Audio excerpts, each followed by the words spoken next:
Ambassador Kang Dae-ho adjusted his formal robes as he walked through the massive halls of Nexus Prime. The space station was huge, bigger than most cities back on Earth. It floated in neutral space, far from any star system. This was where the Galactic Assembly met every month to discuss problems between the 847 different alien species. Dae-ho had been Earth's ambassador for 5 years now.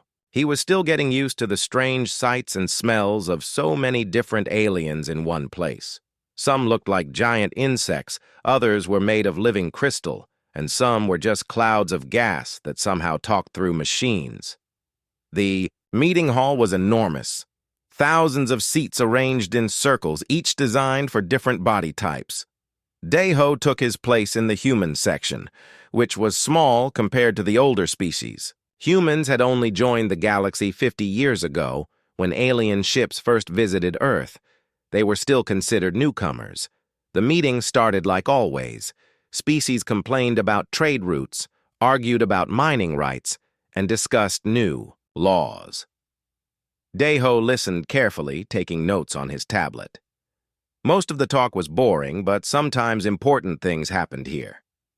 An hour into the meeting, something interesting finally occurred. The topic changed to territorial disputes. Near the outer rim, several species were arguing about who owned which empty planets. The arguments got heated, with some aliens making threatening gestures at each other. Then, an ancient voice spoke up. It came from the Velcaran section, where the oldest species in the galaxy sat. The Velcarans looked like tall, thin trees with glowing bark. They rarely spoke during meetings, but when they did, everyone listened. "Honored representatives," the old Velcaran said. His translator made his voice sound like wind through leaves. "These disputes remind me of the ancient times before the first unwritten rule was learned by all." The hall grew quiet. Even the most aggressive aliens stopped arguing. Younger species looked confused, but the older ones seemed to understand something. A young representative from the Zephyrian Collective raised a tentacle. "Elder Theska, what first rule do you mean? We have many laws in our books, but nothing about unwritten rules." The old Velcaran swayed slightly, which was how his people showed they were thinking. "Young ones always forget the old lessons," he said slowly. "The first rule is simple. One does not harm human offspring. This is known." Dae-ho felt his heart skip a beat. He looked around at the other human representatives. They all looked as confused as he felt. Dr. Yoon Hana, who was sitting in the observer section, had her mouth open in surprise. But Elder, another young alien, said, "Humans are a minor species. They have been part of the galaxy for only 50 years. How can there be an ancient rule about them?" Theska's glowing bark flickered, which meant he was either amused or annoyed. "Time is not always what it seems, young one. Some rules exist because they must. Some lessons are learned only once and never forgotten." The elder said nothing. More after that. The meeting continued with other topics, but Dae-ho couldn't focus. His mind kept going back to those words. Why would there be a rule about protecting human children? And why did the oldest species in the galaxy know about it, when humans didn't? After the meeting ended, Dr. Yoon Hana approached him. She was a xenobiologist who studied alien life forms. She often attended assembly meetings to observe how different species behaved. "Dae-ho," she said, her voice worried. "What do you think that was about?" "I've never heard of any rule protecting human children." Dae-ho shook his head. "I don't know, but did you see how the older species reacted? They all seemed to know what he was talking about." They walked together toward the diplomatic quarters. Around them, aliens were leaving the meeting hall. Some were talking in excited voices, others looked thoughtful. "I'm going to research this," Hana said. "Something doesn't make sense. If such a rule exists, why don't we know about it? And how? Can it be ancient when humans have only been in space for a few hundred years?" Dae-ho nodded. "Let me know what you find. I'll ask Earth for any historical records we might have missed. Meanwhile, far away from Nexus Prime, Lee Taman was having a normal day on the mining colony of Kepler 442b. The planet was mostly rock and metal, perfect for mining operations, but humans had made it home. They built domes filled with breathable air and planted gardens inside them. Taman managed the civilian side of the colony. He made sure families had what they needed, that the school was running well, and that everyone was happy. It was a good job, even if the planet wasn't very pretty. His children, Minho and Sora, were playing in the main dome's park area. Minho was 8 years old and loved reading about spaceships. Sora was 6 and collected pretty rocks from the mining operations. They went to school with 20 other human children who lived on the colony. The colony felt safe. They had defensive shields and warning systems like all human settlements. The nearest alien civilization was friendly and traded with them regularly. Pirates sometimes attacked trade ships, but they never bothered colonies with families. Taman was reading reports in his office when his assistant knocked on the door. "Sir," she said, looking worried, "the long-range sensors picked up something strange." Taman looked up from his tablet. "What kind of strange?" "Ships, sir. A lot of them. Coming toward our system, but they're not flying any flags we recognize." Taman felt a cold feeling in his stomach. Unknown ships usually meant trouble. He followed his assistant to the sensor station, where technicians were studying the readings. "How many ships?" he asked. 12, sir. Big ones. They'll be here in 6 hours." Taman stared at the screen showing red dots moving toward their system. The colony had only one small defense ship, the corvette Inchin's Pride. It wouldn't be much help against 12 large vessels. "Send a message to Captain Kim Jisoo," he said. "Tell her we might have visitors." As the unknown fleet got closer, Taman thought about his children playing in the park. He thought about all the families who had made this cold planet their home. Whatever was coming, he would do everything he could to protect them. He didn't. Know that somewhere in the galaxy, an ancient rule was about to be broken for the first time in thousands of years. Captain Kim Jisoo stood on the bridge of the Inchin's Pride, watching the enemy fleet approach on her main screen. The 12 ships were huge, each one 5 times larger than her small corvette. She had never seen ships like these before, with sharp angles and dark metal that seemed to absorb light. "Captain," her communications officer called out, "I'm getting identification on the unknown fleet. They're flying the flag of something called the Hegemony of Kral." Jisoo frowned. She had never heard of any Hegemony of Kral. "Check the database. See if we have any information about them." Her crew worked quickly. The Inchin's Pride only had 30 people on board, but they were all good at their jobs. They had to be, working this far from Earth. "Found something." "Captain," the tactical officer said, "the Hegemony of Kral broke away from the main galactic assembly 3 months ago. They're led by someone called War Master Vexthul. Says here they believe in conquest and expansion." Jisoo felt her heart sink. Conquest meant they weren't here to trade or explore. They were here to take things by force. "Open communication channels," she ordered. "All frequencies," the communication officer nodded. "Channels open, Captain." "Unknown fleet, this is Captain Kim Jisoo of the human vessel Inchin's Pride. You are approaching a peaceful mining colony. Please state your intentions." For several minutes, there was no response. The enemy ships kept getting closer. Jisoo could see them more clearly now through the bridge windows. They looked like metal sharks, built for war. Finally, a harsh voice came through the speakers. The translator made it sound rough and angry. "Human vessel, you will stand down immediately. This system now belongs to the Hegemony of Kral. All inhabitants will surrender or face consequences." Jisoo took a deep breath. "Hegemony fleet, this is a civilian mining colony with families and children. We are not military targets. Please, reconsider your actions." The voice that answered was cold and cruel.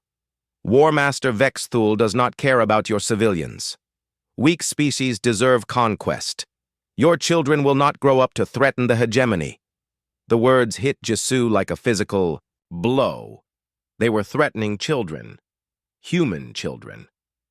She looked around at her crew and saw the same shock and anger on their faces. "All stations, battle alert," she said quietly. "Send emergency distress signals on all channels. Priority Alpha." The Priority Alpha signal was the highest level of distress call humans used. It meant civilians were in immediate danger and all the available help was needed. Down on the planet, Lee Taman received the warning just as the enemy ships entered the system. He immediately activated the colony's emergency protocols. Alarms rang throughout all the domes, telling people to go to their emergency shelters. Taman ran toward the school dome where his children were. The emergency shelters were built deep, underground, with thick walls and their own air supplies.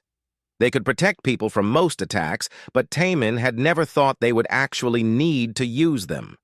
He found Minho and Sora with their teacher, Miss Park, who was leading all. The children toward the shelter entrance. "Daddy!" Sora called out when she saw him. "Why are the alarms ringing? Are we playing an emergency game?" Taman knelt down and hugged both his children. "Something like that, sweetheart. You need to go with Miss Park to the special underground room. I'll come get you as soon as it's safe." Minho, who was older, looked scared. "Is someone trying to hurt us, Dad?" Taman didn't want to lie to his son. "Some bad people are coming, but we have good people protecting us. The shelter will keep you safe until they go away."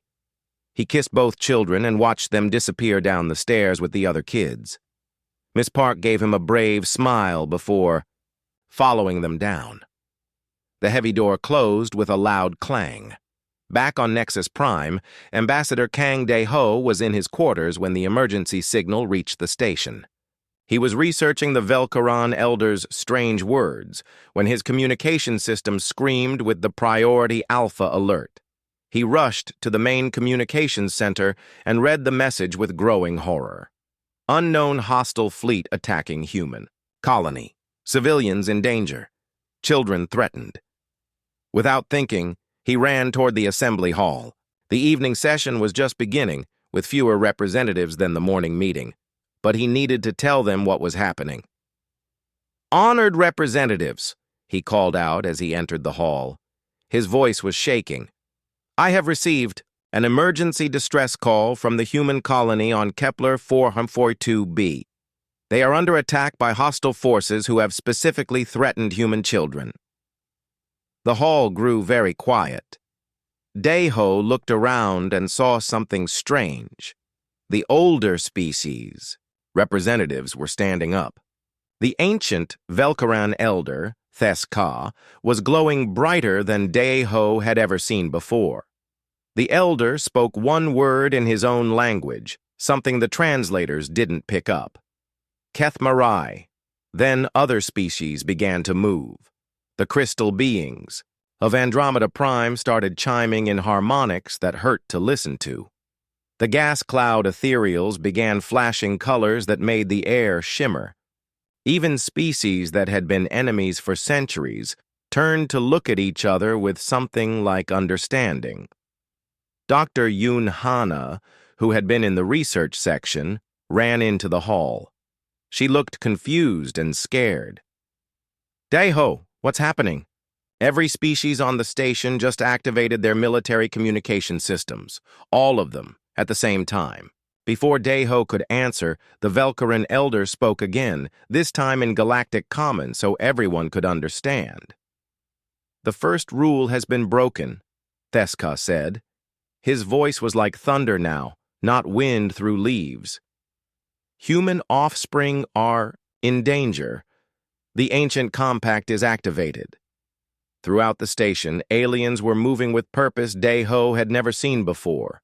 Species that usually took days to make simple decisions were acting within minutes. He watched through the viewing ports as ships began launching from the station. Not just a few ships, but hundreds. On Kepler 442b, the attack began. War Master Vexthul led his fleet in a bombardment of the colony's outer defenses. His ship was the largest, covered in weapons and painted with symbols of conquered worlds. Begin. With the civilian areas, he ordered his fleet.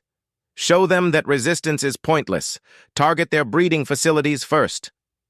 Captain Kim Ji-soo watched in horror as the enemy ships began firing on the colony. Her small corvette couldn't stop all 12 ships, but she could try to protect the school dome where the children were hiding. She looked at her crew, all young people who had volunteered to protect human colonies. They were scared, but they were ready to fight. All power to weapons and shields, she ordered. We're going to give those children time to stay safe, whatever it costs. The Incheon's pride, tiny compared to the enemy fleet, turned toward the massive hegemony ships and opened fire. It was like a small bird attacking a pack of wolves. But sometimes small birds could be very brave.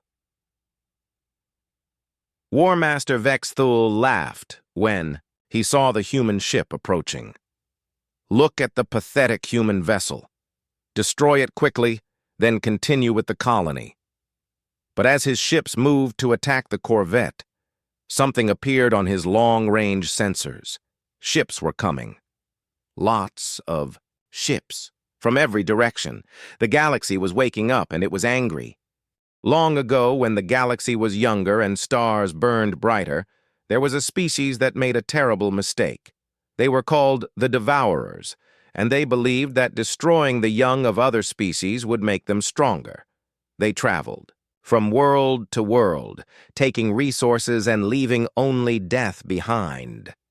50,000 years ago, during what historians called the War of Seven Suns, the Devourers found a small blue planet in a quiet corner of the galaxy. The planet had a young species that had barely learned to use fire. These primitive beings lived in small groups, hunting animals and gathering plants. The Devourers thought these creatures would be easy to control. But first, they wanted to break their spirit, so they did something that no species should ever do. They targeted the children. Elder Theska's ancestor, a young Velkaron named Theskanil, was part of a scientific expedition studying nearby star systems. His people were peaceful explorers who recorded the development of new species. They arrived at the blue planet just after the Devourers had finished their terrible work.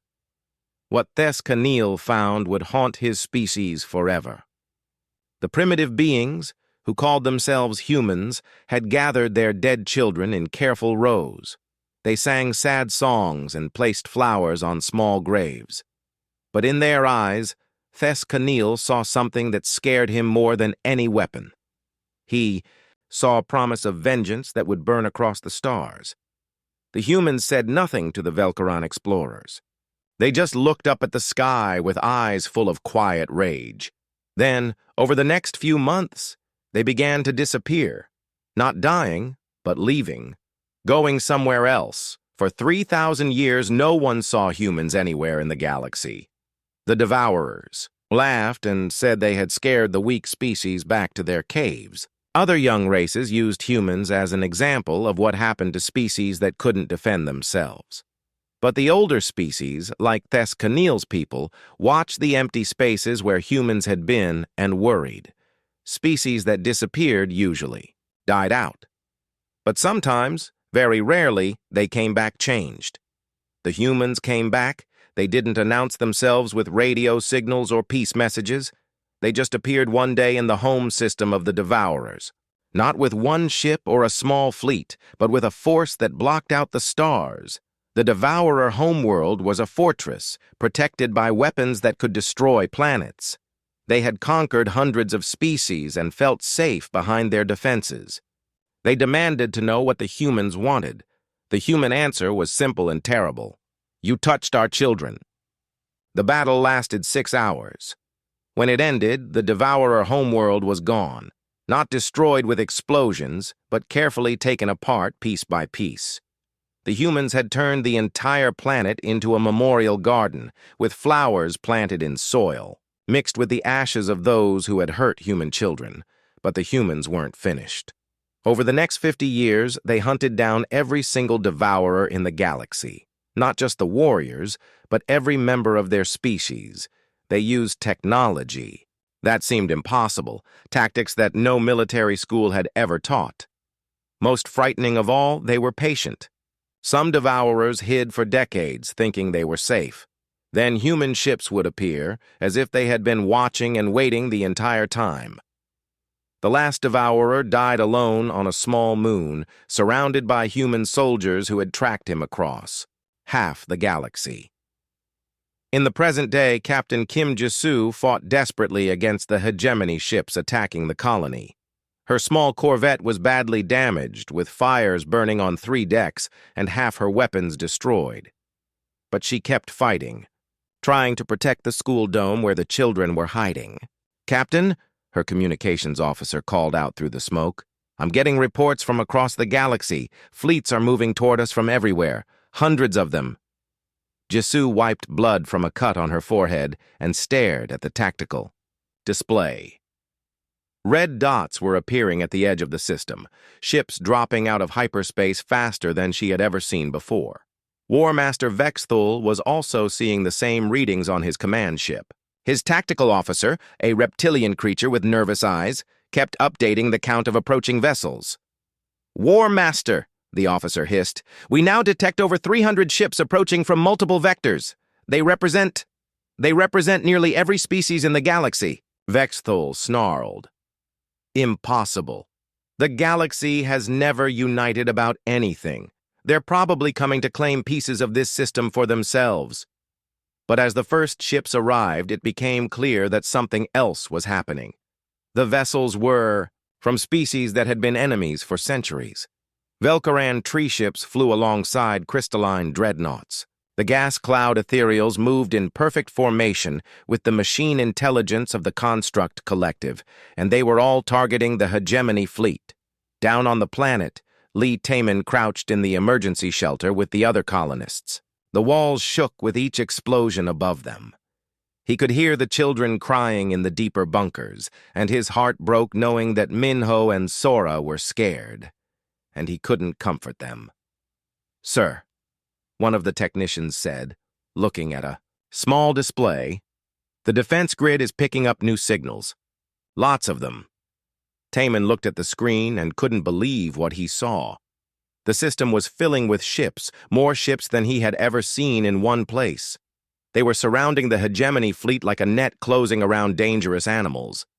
Dr. Yunhana stood in the observation deck of Nexus Prime, watching the largest fleet movement in galactic history. Ships were launching from every station, every planet, every military base.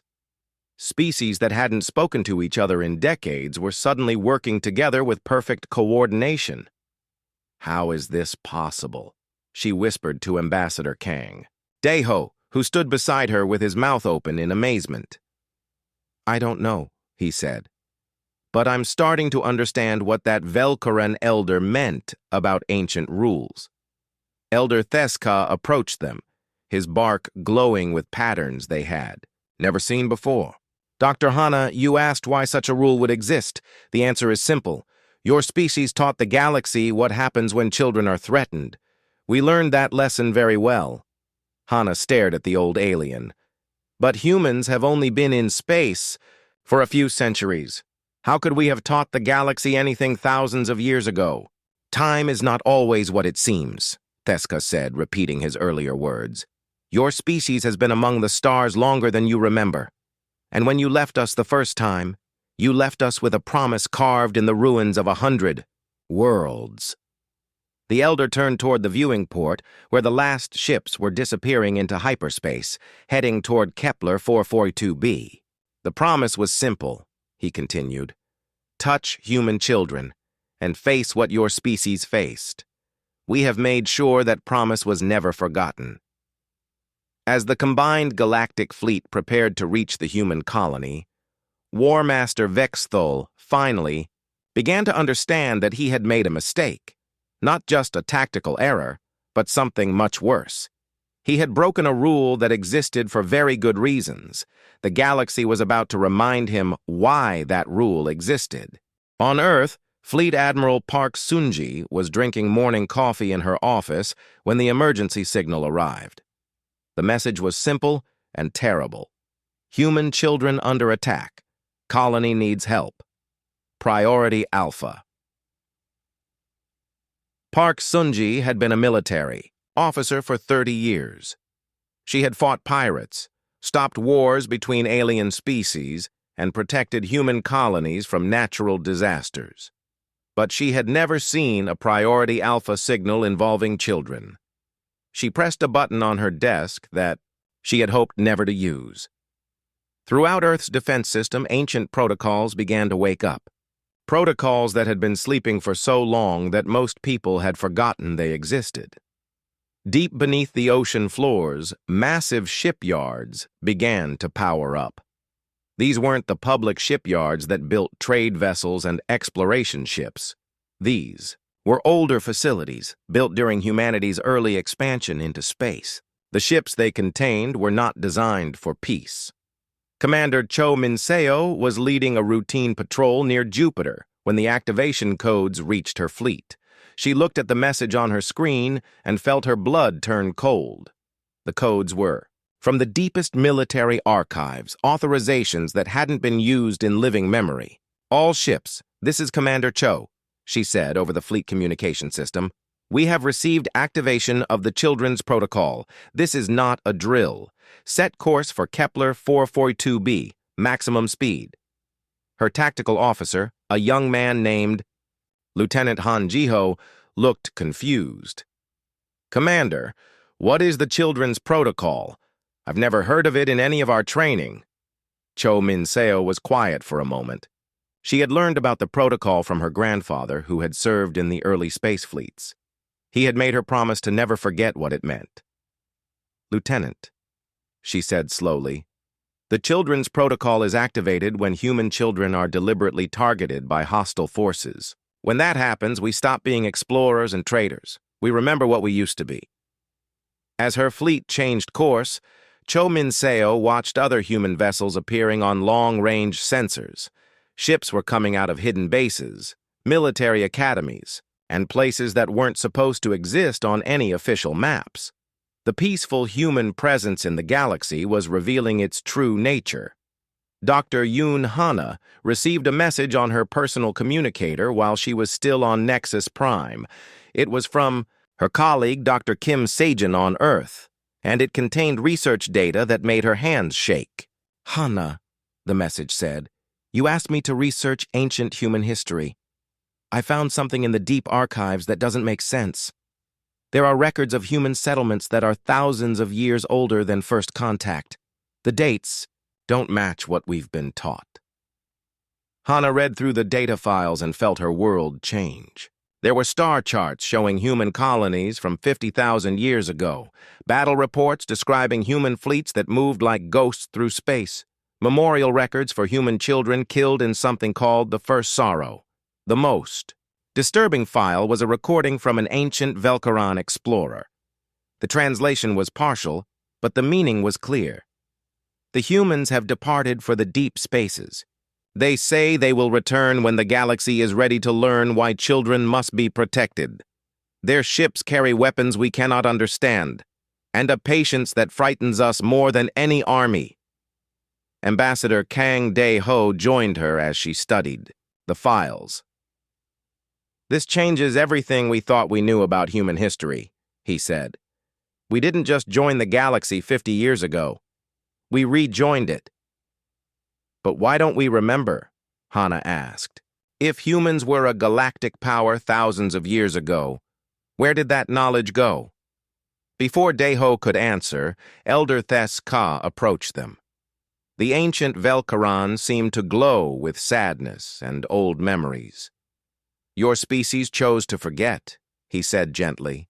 After the Great Silence, when you returned to punish those who had harmed your young, you found that the galaxy feared you. Other species could not look at you without remembering the terrible efficiency of your revenge. The elder's bark flickered, with patterns of ancient sorrow. So your leaders made a choice. They took your people to the deep spaces beyond the galactic rim and waited. They allowed your civilization to start over, to become explorers and scientists instead of warriors. Only a few remembered the truth, keeping watch in hidden places. But the weapons, the ships, the knowledge, Deho said. What happened to all of that? Sleeping, Theskar replied, waiting for the day when it would be needed again. Your species hoped that day would never come. The galaxy hoped the same thing. In the Kepler 442b system, War Master Vexthul watched his tactical displays with growing horror. The number of ships approaching his position had reached over 500, and they were still coming. Species he had never heard of were joining the fleet. Ancient civilizations that hadn't left their home systems in millennia were sending warships. War Master, his communications officer said with a trembling voice, we're receiving surrender. Demands from everyone. Every ship in the approaching fleet wants us to surrender immediately, Vexthul snarled. We are the hegemony of Kral. We do not surrender to anyone, especially not to protect weak human spawn. But as he spoke, something appeared on the edge of the system that made his blood freeze. A human ship was dropping out of hyperspace. But it wasn't like the small corvette they had been fighting. This ship was enormous, larger than anything in his fleet. It was painted black and silver, and it moved through space like a hunting predator. Identification on the human vessel, he demanded. His crew worked frantically at their stations. War Master! The ship identifies itself as the Soul's Vengeance. It's broadcasting a message on all frequencies. The message came through in perfect galactic common, spoken by a calm human voice. This is Fleet Admiral Park Sunji of the Human Defense Force. You have attacked human children. You have 10 minutes to surrender unconditionally, or you will face the consequences. Vexthul laughed, but the sound was hollow. One ship against our entire fleet? The humans are insane. But then more human ships began appearing. Not just one or two, but dozens. Ships that looked like they had been built for war, with armor plating and weapons that seemed to bend space around them. Each ship was larger and more dangerous than anything Vexthul had seen before. Captain Kim Ji-soo, still fighting desperately in her damaged corvette, watched the human fleet arrive with tears of relief in her eyes. This is Captain Kim Ji-soo to Soul's Vengeance, she transmitted. The children are safe in underground shelters, but the colony has taken heavy damage. The reply came immediately. Understood, Captain Kim. You and your crew have done well. Please withdraw to a safe distance. We'll take it from here. On the planet below, Lee Taman felt the bombardment stop suddenly. Through the shelter's communication system, he heard a voice that made him sit up straight. This is Admiral Park Sunji to all Kepler 442b colonists. Human Defense Force vessels have arrived. The threat to your children is now ended. Taman looked around at the other colonists, all of whom were staring at the communication system in amazement. Human Defense Force? They had never heard of such an organization. Above them, the Soul's Vengeance moved toward the hegemony fleet like a dark angel of judgment. Behind it came ships with names like Busan's Fury, Inchen's Promise, and Jeju's Memory. Each name carried the weight of human settlements, human families, and human children who deserved to grow up in peace. War Master Vexthul looked at his tactical display and realized he was no longer the hunter. He had become the prey. The battle lasted exactly 14 minutes. Fleet Admiral Park Sunji stood on the bridge of the Soul's Vengeance and watched as the combined galactic fleet surrounded the hegemony vessels. It wasn't really a battle at all. It was more like a surgical operation, with each enemy ship being carefully isolated and disabled. The human ships moved with precision that impressed even their alien allies.